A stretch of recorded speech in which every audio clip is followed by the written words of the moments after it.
સૌને મારા નમસ્કાર. સત કેવલ સાહેબ, હું કાજલ હિંગુ આપ સૌ વિદ્યાર્થીઓનું બીજા સત્રમાં યાની તૃતીય સત્રમાં તમારું ઓનલાઈન શિક્ષણ કાર્યમાં તમારું સ્વાગત કરું છું. હું કાજલ હિંગુ, કક્ષા 8, વિષય હિન્દી, યુનિટ 1, પત્ર એવં ડાયરી. તો વિદ્યાર્થી મિત્રો, બધા કેમ છો? મજામાં ને? તો તમારી પ્રથમ મૂલ્યાંકન યાની ફર્સ્ટ ટાઈમની એક્ઝામ પતી ગઈ હશે અને તમે બધાએ પેપર સરસ લખી નાખ્યા હશે. તો હવે આપણે બીજું સત્ર શરૂ કરી જઈ રહ્યા છે. ઓકે, તો બધાએ તૈયાર થઈ જાઓ બીજા સત્ર માટે, ભણવા માટે.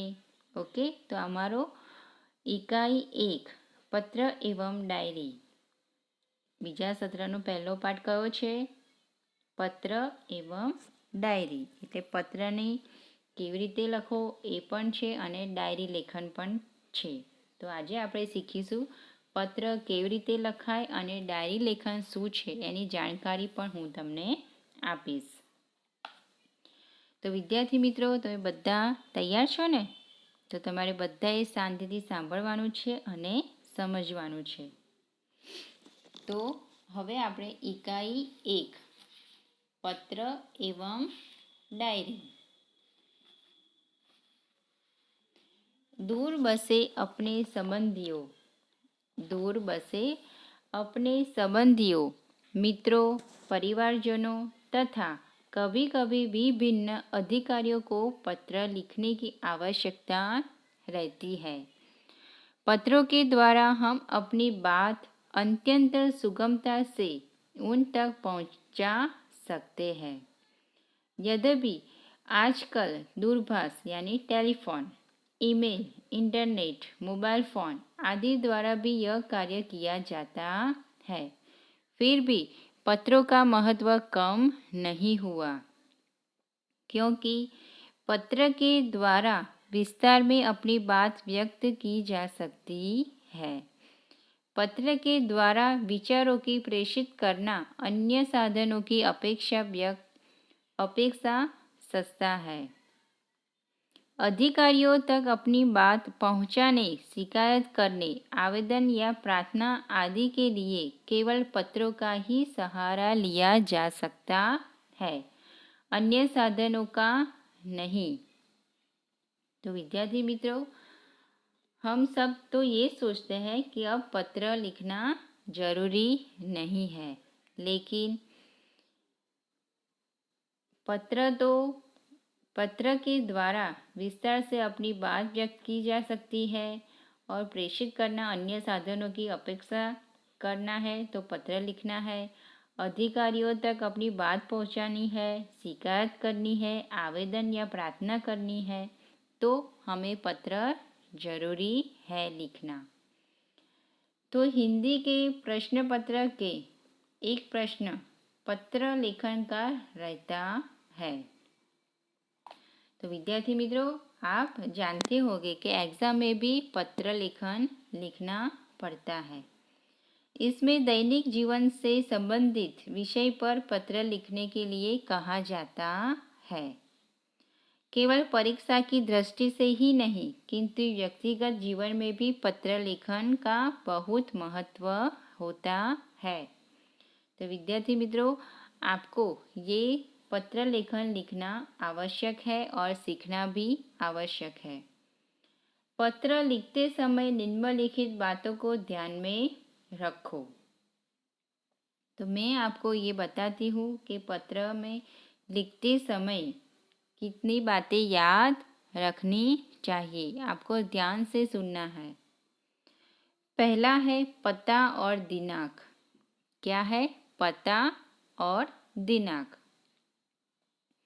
पत्र लिखते समय सबसे ऊपर दाहिने कोने पर in the top right corner यानी पत्र लिखने वाले का पता लिखे दाहिने पर. ओके, उसके नीचे दिनांक यानी तारीख लिखे. यदि पत्र लेखन के प्रश्न में पता दिया गया हो तो वही पता लिखना चाहिए। यदि पत्र लेखन में प्रश्न में पता दिया गया हो तो वही पता लिखना चाहिए। तो पता और दिनांक कहाँ लिखना है विद्यार्थी मित्रों? दाहिने कोने पर।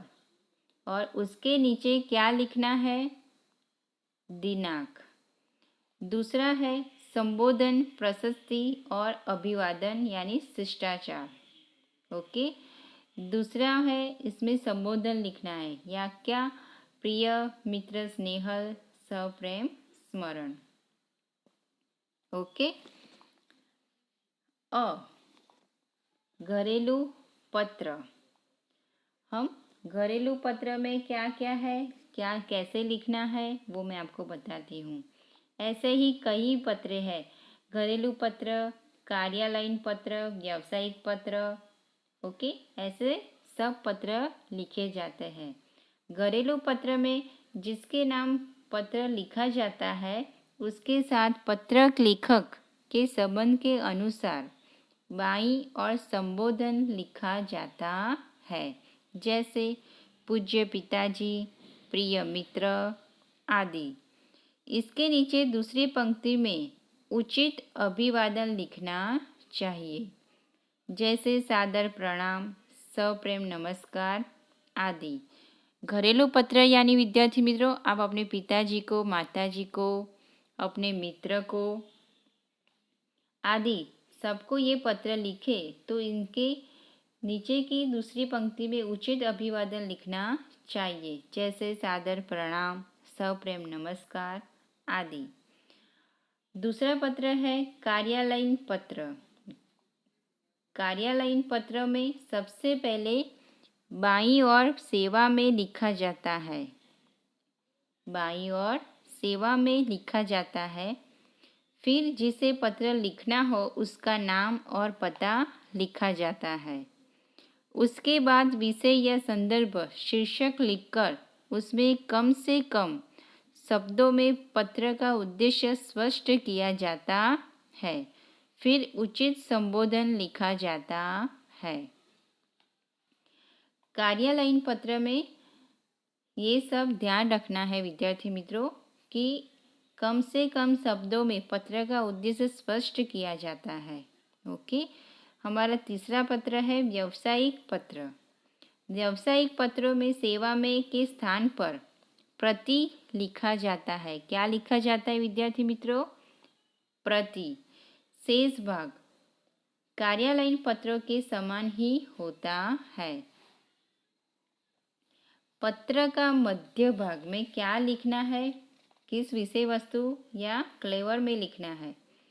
मित्र या रिश्तेदार को लिखे पत्र के आरंभ में कुशल समाचार तथा पत्र पाने की बात आदि के बारे में लिखा जाता है। पत्र का मध्य भाग में विद्यार्थी मित्रों क्या लिखना है ये आप सुने।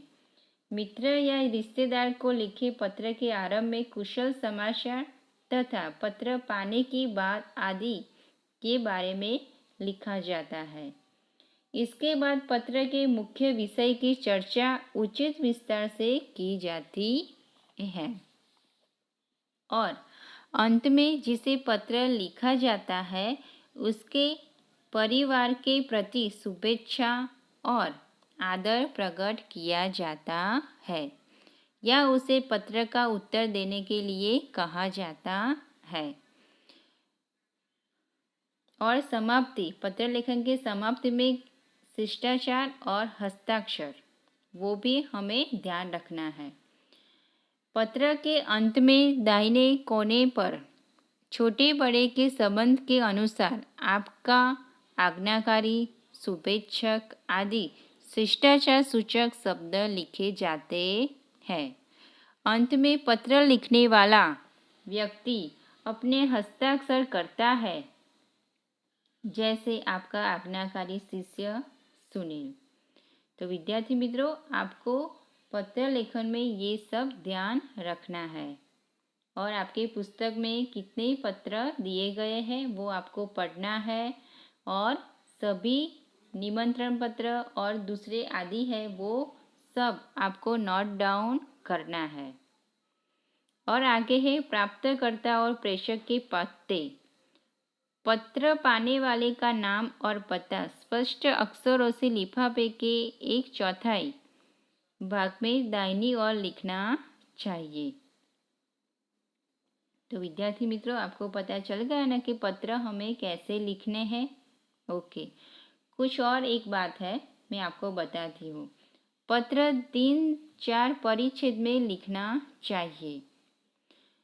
पत्र की भाषा शुद्ध, सरल और स्पष्ट होनी चाहिए। पत्र में विराम चिन्हों का उचित प्रयोग करना चाहिए और पत्र में बहुत कड़ी या कड़वी बातें नहीं लिखनी चाहिए। पत्र में अधिक भावुकता दिखाना उचित नहीं होता। तो विद्यार्थी मित्रों, आपको पता चला ना कि पत्र लेखन कैसे लिखे जाते हैं। तो विद्यार्थी मित्रों, आपको ये पत्र लेखन कितने हैं पुस्तक में? 1, 2, 3, 4 प्रार्थना पत्र है, कार्यालयी पत्र है, व्यावसायिक पत्र है। ओके, तो आपको ये सब पत्र लेखन 7 है, तो 7 के 7 आपको नोट डाउन करना है और सीखना है। अब हम चलते हैं डायरी लेखन पर। तो डायरी लेखन आपको पता है विद्यार्थी मित्रों? किसको पता है कि डायरी लेखन क्या है, इसकी विशेषता क्या है, डायरी लेखन के लाभ क्या है? ओके, तो मैं आज आपको बताती हूँ। डायरी शब्द अंग्रेजी भाषा का है। विद्यार्थी मित्रों, डायरी शब्द एक अंग्रेजी भाषा का है। डायरी के लिए हिंदी में दैनंदिनी, दैनिकी आदि शब्दों का प्रयोग किया जाता है। क्या नाम शब्दों का क्या प्रयोग किया जाता है हिंदी में? दैनिक, दिनी और दैनिकी। डायरी में निजी जीवन में प्रतिदिन घटित घटनाओं का लेखा जोखा रखा जाता है। डायरी के पढ़ने से किसी व्यक्ति के जीवन में घटित घटनाओं, कार्यों या तथ्यों की जानकारी प्राप्त होती है।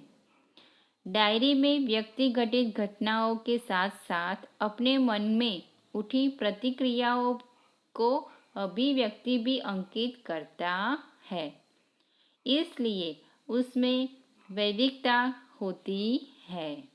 डायरी प्रतिदिन, साप्ताहिक, पाक्षिक अथवा मासिक लिखी जा सकती है।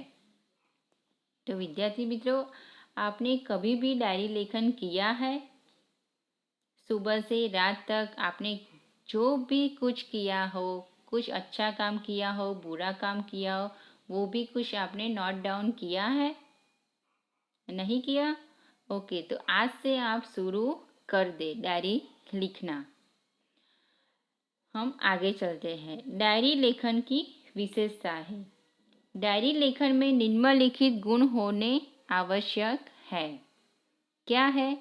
डायरी लेखन में क्रमबद्धता हो। डायरी लेखन में क्रमबद्धता हो, इसमें लिखा गया विवरण संक्षिप्त हो, सारगर्भित तथा वास्तविक हो, अथवा डायरी लेखन में स्थान, स्थिति, तिथि, घटना या तथ्य का स्पष्ट रूप से उल्लेख होना आवश्यक है। डायरी लेखन करते समय आलोचना, टीका टिप्पणी, बनावटीपन, काल्पनिकता, चित्रात्मकता, अनावश्यक विस्तार से बचना चाहिए। विद्यार्थी मित्रों, हम डायरी लेखन करते समय इस सब का बचते रहना चाहिए। ये सब डायरी लेखन में होना न चाहिए। डायरी लेखन के लाभ। तो डायरी लेखन के लाभ कौन कौन से हैं? इससे जीवन में घटी घटनाओं की जानकारी प्राप्त होती है। डायरी लेखन का क्या लाभ होता है कि हमें जीवन में घटी घटनाओं की जानकारी प्राप्त होती है। डायरी में तथ्यों का उल्लेख रहता है, इसी कारण व्यक्ति दिन भर जो अच्छे बुरे काम करते हैं उसका उल्लेख भी रहता है। इससे स्नेह स्नेह बुराइयों से बचा जा सकता है। ओके। और डायरी ही ऐसा दस्तावेज है जिसे पढ़कर किसी व्यक्ति के जीवन के पिछले अनुभवों तथा घटनाओं की जानकारी और वह भी संबंधित व्यक्ति के शब्दों में प्राप्त की जा सकती है। क्या है विद्यार्थी मित्रों? डायरी ही ऐसा दस्तावेज है जिसे पढ़कर किसी व्यक्ति के जीवन में पिछले अनुभवों तथा घटनाओं की जानकारी और वह भी संबंधित व्यक्ति के शब्दों में प्राप्त की जा सकती है। तो विद्यार्थी मित्रों, आप भी आज शुरू कर दें डायरी लेखन लिखना। तो डायरी लेखन कैसे लिखना है उसका उदाहरण है, मैं आपको बताती हूँ। पहला है, अपने नए विद्यालय के पहले दिन की घटनाओं को अपनी डायरी में लिखिए। तो पहला क्या लिखना है आपको? दिनांक और साल और गांव का नाम। 7 अगस्त 2010 जामनगर। तो आज नए विद्यालय में मेरा पहला दिन था। मन में विभिन्न प्रकार के विचारों की उथल पुथल चल रही थी तथा अनेक अनजानी आशंकाएं अनायास ही मुझे डरा रही थी। 9 बजे पिताजी के साथ मैं अपने नए विद्यालय आदर्श मंदिर में पहुंचा। प्रधानाचार्य कक्ष में जाने पर उन्होंने मुझे कुछ प्रश्न किए जिनके उत्तर मैंने दे दिए। मेरे उत्तरों से वह संतुष्ट नजर आए। उन्होंने मुझे प्रवेश के लिए निर्धारित फॉर्म दे दिया। मन को राहत मिली। थोड़ी ही देर में शुल्क आदि जमा करवाने के बाद मैं अपनी नई कक्षा में पहुंच गया। अपने नए दोस्तों, अध्यापक और आचार्य से मिलकर ऐसा नहीं लगा कि मैं नए विद्यालय में आया हूँ। तो विद्यार्थी मित्रों, आपको पता चला ना कि डायरी लेखन कैसे लिखना है। तो आप भी लिखेंगे ना डायरी लेखन सुबह से शाम तक, यानी आप एक वीक यानी साप्ताहिक भी लिख सकते हैं और मासिक भी लिख सकते हैं। तो आपको ये लिखना आवश्यक है। ओके, हम आगे चलते हैं। तो विद्यार्थी मित्रों, आपको ऐसे ही उदाहरण दूसरा पुस्तक में दिए गए हैं। वो क्या है? वार्षिक परीक्षा के एक दिन पूर्व के अनुभव को अपनी डायरी में लिखिए। तो आप सब जब स्कूल में आते हो तब सवेरे आप कौन से किसकी बात कर रहे हो, आप मित्र से मिलते हो, आप क्या नवीन कार्य और पढ़ाई में क्या करते हो। आपको सर की बात लिखनी है कि आज मुझे सर ने ये नई बात बताई और मुझे अच्छी लगी, ये बात नहीं अच्छी लगी, वो भी आपको सब डायरी लेखन में लिखना है। आपकी घर की बातें भी लिखनी है। आज पापा ने मुझे डांटा, आप पापा ने मुझे अपनी तारीफ की। ओके, ये सब आपको नोट या एक डायरी बनाना है और डायरी में लिखना है। ओके, तो आज हमें पत्र लेखन और डायरी लेखन कैसे लिखना है वो मैंने आपको बताया और समझाया। तो विद्यार्थी मित्रों, आपको डायरी लेखन भी लिखना है नोट डाउन, और सभी पत्र भी लिखने हैं। ओके, तो हम आगे की वीडियो में अभ्यास और स्वाध्याय के बारे में देखेंगे। तब तक अस्तु। सत केवल साहेब।